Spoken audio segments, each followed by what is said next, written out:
Inkuru z'uko The Ben cyangwa se Mugisha Benjamin ariwe muhanzi w'umunyarwanda cyangwa ariwe musore wa mbere w'umunyarwanda ukundwa n'abakobwa benshi hano muri iki gihugu cy'u Rwanda, 2022 yasize zishyizweho akadomo.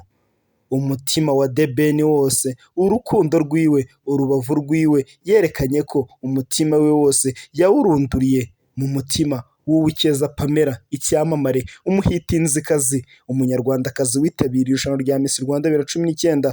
Nubwo ari nta kamba na rimwe yegukanye, gusa ni umwe mu beza bari babyitabiriye, dore ko Miss Rwanda igendera ku bintu bitatu: beauty, brain and culture. Buriya ntihabuzamo kimwe, yaje gutsindwa, ariko ni umwe mu beza u Rwanda ufite imiterere idasanzwe, indangagaciro z'abanyarwanda arazujuje, agira ikinyabupfura, aritonda, ntabwo ayagara mu bintu byinshi cyane, dore ko 2022 yasize umuhanzi The Ben n'Uwikeza Pamela bagiye mu murenge imbere y'amategeko bakarahira.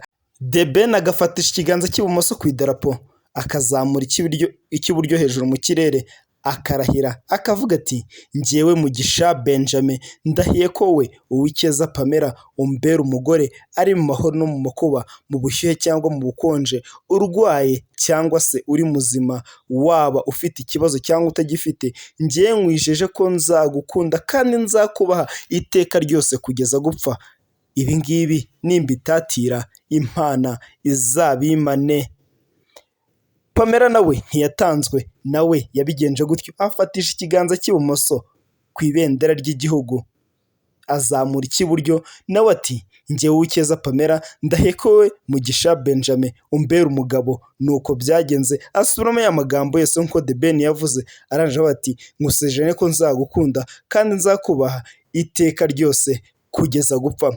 Iyo ni inkuru yabaye kimomo umwaka ushize.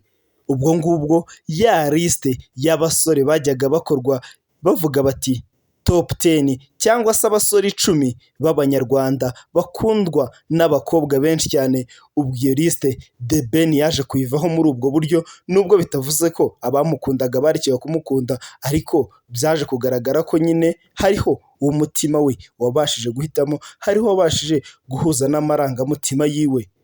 Ibi ngibi ntibyaje gutinda, aba bombi banateganya kuzasezerana imbere y'Imana, nubwo uburyohe bw'urukundo bwo batabura kurusangira.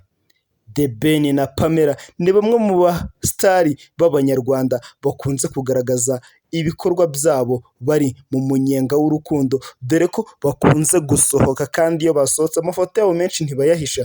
Ubu ngubu nakubwira ko nyuma y'uko umuhanzi The Ben mu ntangiriro z'umwaka buri gihe agira isabukuru yiwe y'amavuko, bidi cyangwa se happy birthday, agira birthday yiwe, anniversary y'amavuko, ubu ngubu bagiye kuyizihiriza mu birwa bya Barbados, aho ubu ngubu nakubwira ko hoteli bararamo icyumba kimwe bakishyura $3,000 by'idolari ku munsi. Ayo ni amafaranga y'icumbi gusa, hatanimo amafaranga y'ibyo kurya, pisine bari bwogeremo, ahantu bari bujye gufatira amafoto, mbehe buri kimwe, aho bari bufatire breakfast. Mbehe nakubwira ko ni bamwe mu bantu bakorera amafaranga menshi, ariko nabo bayakonsoma ku rwego rwo hejuru, ku buryo uvuga ati uyu muntu amafaranga yiwe koko ayakoresha ibyo yagakwiye kuba yakoresha. Niba ari ukuyishimishamo koko barabikora, ntabwo naba mpabanye n'ukuri. Hano nakubwira ko Mugisha Benjamin na Pamela ari bamwe mu basitari b'abanyarwanda. Niyo kepo nakubwira ko muri uru Rwanda itangiye umwaka iri mu munyenga w'urukundo, dore ko bagiye kwizihiza isabukuru ya sheri wa Pamela. Mbehe muri make umugabo we byemewe n'amategeko, nubwo imbere y'Imana batari babihamiriza mu ruhame, ariko ababyeyi n'imiryango bose batiyeho kashe, baravuga ati: bana bacu ndagushimye The Ben, ikaze mu muryango wacu, umuryango wo kwa Pamela turakwakiriye kandi tukwakirije yombi. Ibyo ntibyatinze no kwa The Ben baravuga bati: umukazana n'uyu nguyu, umwana n'uyu nguyu, reka tumuhereze ikaze mu muryango wacu, abo umwe mu bagize umuryango wa Mugisha Benjamin, turakwakire ikaze, kandi icyo nzi cyo muzabyare hungu na kobwa, nibyo tubifurije. Ababyeyi bombi b'imiryango yombi baruhaye umugisha urukundo rwabo, nabo rero reka bagume baruha umugisha biryohereza mu birwa ahantu henshi hatandukanye barya ku mafaranga bakoreye. Uyu ni Mugisha Benjamin ndetse na Pamela. Hano nakubwira ko ari ku Numa Media, hano ushobora gukanda subscribe ku Numa Media ubundi tukarushaho kujya tubana mu biganiro byacu umunsi kundi, ibiganiro bitwika bikoranye ubuhanga kandi bifite ubuziranenge. Mbehe muri make ni bya biganiro bifite S-Mark.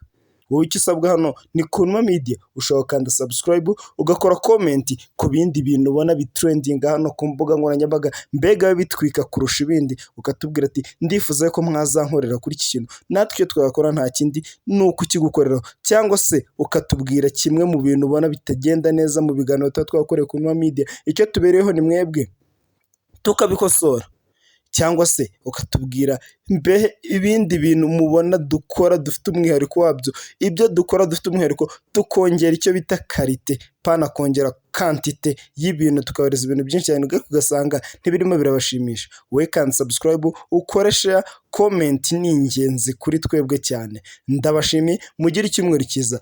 The number one couple in Rwanda in 2023. Nakubwira ko iyi ngiyi niyo kepo ya mbere mu Rwanda muri 2023 itangiye umwaka iri mu muryoshyo wa hatari. Nakubwira ko hoteli basohokeyemo, mbeho ahantu basohokeye bafashe hoteli babukinze ibyumweru 2 byose barimo bararyoshya nta kazi. The Ben ibereye mu biruhuko, ibyo gukora indirimbo nubimubaze, ibyo gukora ikindi kintu cyose n'ikimubaze, kizibanuka ribanza kita kuri mama wa famiye yiwe. Ciao ciao, mugire icyumweru cyiza. Ndabasuhuje mwese, namwe mufite abasheri banyu mutajya mubasha kubasohokanya, ndabakomeje cyane kandi Imana izabibafashemo, namwe mubone uko mwazabasohokana, wazamujyana muri restaurant mugafata ka cyayi, icyo nzi cyo niko Imana izabirimo. Ciao ciao, mugire icyumweru cyiza.